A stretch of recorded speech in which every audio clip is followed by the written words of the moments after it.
The government has extended the suspension of insolvency proceedings for any COVID 19 related default for 3 more months, effective from today, that's September 25. The Insolvency and Bankruptcy Code was suspended for a period of 6 months with effect from March 25, 2020, by the government earlier, to protect those experiencing financial distress on account of the pandemic. This means that no insolvency proceedings can be initiated against any borrower for defaults arising on or after March 25, 2020 until the time the IBC remains suspended. The government decided to further extend the suspension for another 3 months until the last week of December under the newly inserted Section 10A of the IBC. The government notification read, and I quote, "In exercise of the powers conferred by Section 10A of the Insolvency and Bankruptcy Code 2016, the central government hereby notifies further period of 3 months from 25th September 2020 for the purposes of the said section."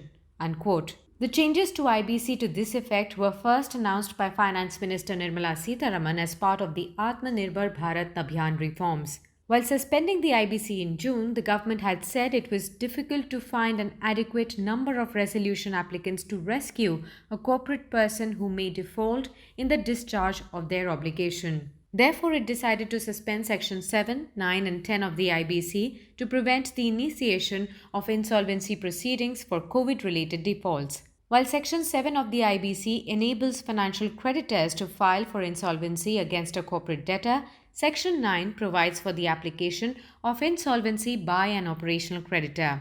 Similarly, Section 10 relates to the initiation of insolvency proceedings by a corporate debtor himself. Section 10A of the IBC reads, "Notwithstanding anything contained in Section 7, 9, and 10, no application for initiation of corporate insolvency resolution process of a corporate debtor shall be filed for any default arising on or after 25th March 2020 for a period of 6 months or such further period not exceeding 1 year from such date as may be notified in this behalf, provided that no application shall ever be filed for initiation of corporate insolvency process of a corporate debtor for the said default occurring during the said period. Any defaults occurring on or after March 25, 2020 until the suspension remains in force have been permanently excluded for the purpose of initiating insolvency proceedings, something that came under the criticism of the legal and banking fraternity. While the suspension has been extended by 3 months until the last week of December, the government has an option to reconsider and further extend the suspension of the code by another 3 months until March if it sees fit. It is important to note that the Rajya Sabha on September 19 passed the Insolvency and Bankruptcy Code Second Amendment Bill 2020, which allows the government to extend this suspension for a maximum period of 1 year.